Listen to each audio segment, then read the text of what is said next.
ప్రజలందరికీ నా నమస్కారాలు.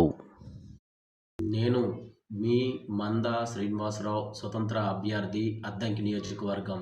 రైతులు ఎంతో కష్టజీవులు. రైతులు పడుతున్న కష్టం వర్ణనాతీతం.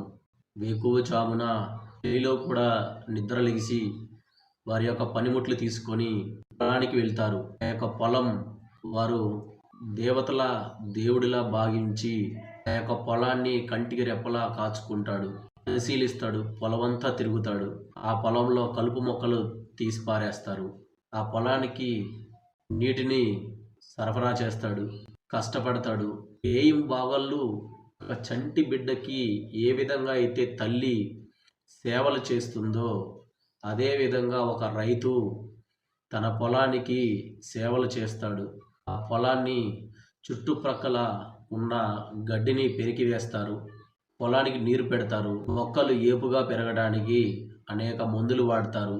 మరి పిల్లలకు జబ్బు చేస్తే తల్లి ఏ విధంగా, తండ్రి ఏ విధంగా మరి డాక్టర్ దగ్గరికి తీసుకుపోయి ఆ యొక్క సఫర్యాలు చేస్తుందో, ఆ మెడిసిన్స్ తీసుకొచ్చి ఆ బిడ్డకి ఇస్తారో, అది నయమయ్యే వరకు కంటికి రెప్పలా తల్లిదండ్రులు బిడ్డని చూస్తారు.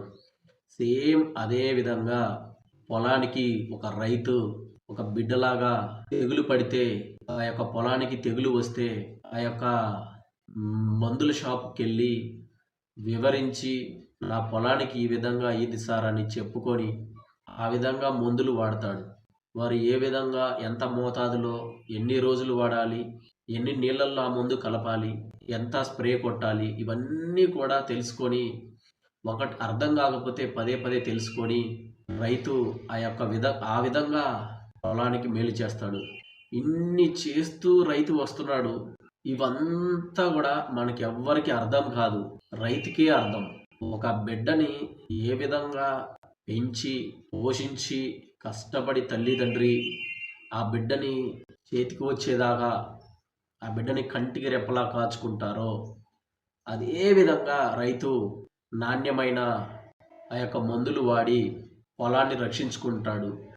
దయతో ఒక్కసారి గ్రహించండి. రైతు ఎంత కష్టపడుతున్నాడో, తనకి కష్టపడి పంట పండించి ఆ యొక్క పంట సరి అయిన గిట్టుబాటు ధర రాక తన కుటుంబాన్ని పోషించుకోలేక ఎంత బాధపడుతున్నాడో దయచేసి వేడుకుంటున్నాను, గ్రహించండి.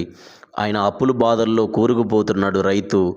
ప్రజలారా, దయతో వేడుకుంటున్నాను, గ్రహించండి. ప్రభుత్వం దీనిపైన చర్య తీసుకోండి, రైతులకు న్యాయం చేయమని వేడుకుంటున్నాను.